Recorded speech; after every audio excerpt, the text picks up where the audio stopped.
this video, I'd like to walk through an example of solving a quadratic equation by completing the square.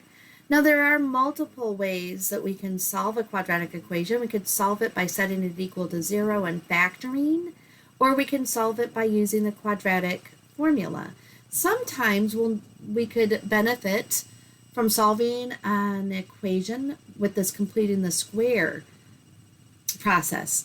There are other uses of completing the square, though, so I do want to encourage you to embrace this process and make sure you understand how to complete this process so that when you get to another example where you need to do it, even if it's not just solving the equation, because I know some students will say, oh, why do I need to be able to do this? Why do I need to know this? I can just use a quadratic formula.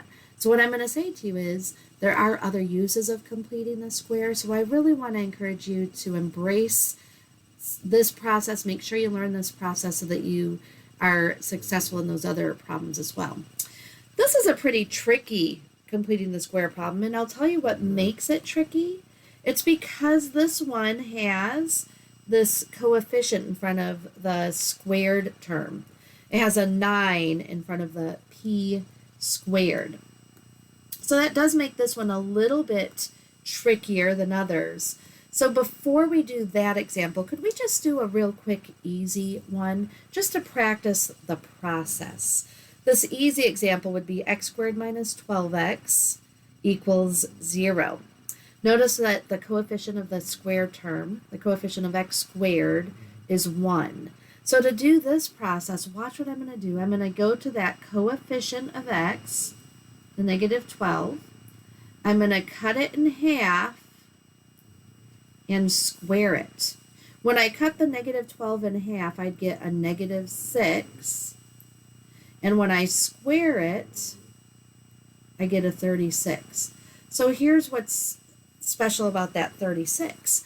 That 36 is the magic number I can add to x squared minus 12x to get a perfect square. Because if we look at the purpose of what we're doing, we're trying to design our own quadratic equation so that we get this perfect square. We're going to complete the square, something plus or minus something else. The x, I know this is going to be an x, by the way, x plus or minus something, quantity squared. And by the way, I know it's going to be minus because we have a minus right here. So this is our goal, what we want it to look like when we finish. This perfect square, x minus some number, quantity squared, equals whatever. Once I have that, I can use the square root principle to take the square root of both sides, remembering that this right side is going to be plus or minus the square root,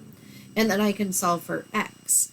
But before I can use that square root principle, I've got to complete the square.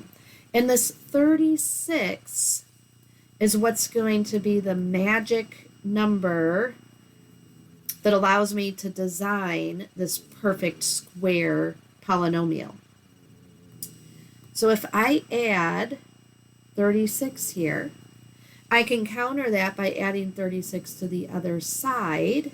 Then I get this perfect square, x minus the square root of 36. And do you see that x minus 6? Do you see that where that minus 6 came from? Look back over at the right. Let me get that off of there.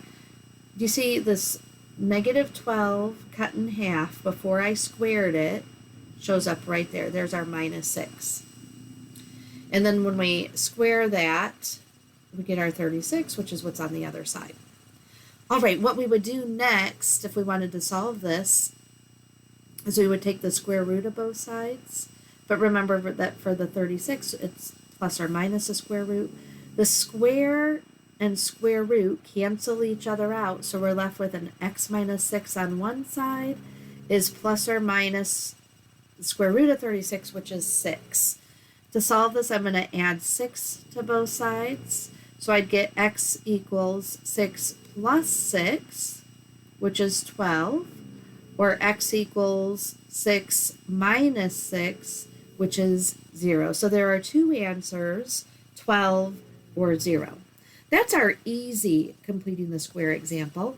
What's challenging about our example, the 9p squared minus 12p minus 1, is that we have that 9 in front of the square term. So the first thing we're going to do is just get rid of that 9. And then the next thing we're going to do is move this negative 1/9 over to the other side by adding 1/9 to both sides. So what we get when we divide by 9, 9p squared divided by 9 is p squared.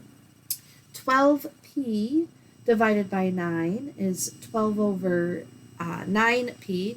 Those both divide by 3, so I could simplify that as a 4/3 p. What I'm doing here is 12 over 9, divide both sides, or both the top and the bottom, the numerator and denominator, by 3 to get the 4/3. So 12p over 9 is the same thing as 4p over 3. I'm going to leave a little empty space here before I write the equal sign, and then I'm going to do that minus, or adding, plus the 1/9 to both sides. Next, I need to choose that magic number. Remember the pattern that we used on the right? We took our coefficient, that's the negative 4/3, cut it in half, so that's divided by 2, and then square it. Let me show you what that would look like. If I did negative 4/3 divided by 2, it's divided by 2 over 1. That's the same thing as negative 4/3 times 1/2. And then I'm going to square that. Here's how I would probably actually write it, though. I would do negative 4/3 divided by 2. I'm going to just put that 2 in the denominator. That's negative 4/3 cut in half. 1/2 of negative 4/3. However you see it best, whatever way you'll remember it best. It's cutting it in half, so it's dividing it by 2, which is the same thing as multiplying by 1/2. And when I multiply by 1/2, it's the same as multiplying the denominator, the bottom, by 2. I could reduce this before I do the multiplication, by the way, because 2 goes into 2 once, 2 goes into 4 twice, so it looks like I get negative 2/3. We're not quite there, because remember what was next was then we squared that, right? So we take our negative 2/3 and square it, and that would be negative 2 times negative 2 is 4, 3 times 3 is 9, so it looks like our magic number, the number that we would add to both sides, is going to be 4/9. Where did the 4/9 come from? I took the negative 4/3, multiplied it by 1/2 to get negative 4/6, and then I squared it to get 4/9. Let me finish this up from that point. Now we could write our perfect square. If I go back to what I got before I squared it, it's p minus 2/3. Or if I simply think of the square root of 4/9 is 2 over 3. And then I'm going to keep this negative. So p minus 2/3 squared equals 5/9. Next, I'm going to do the square root of both sides. And remember, when I do the square root principle this way, I get the positive or negative square root of 5/9. This square, the reason the square root property works is that the square and square root cancel each other out. So I'm just left with the p minus 2/3.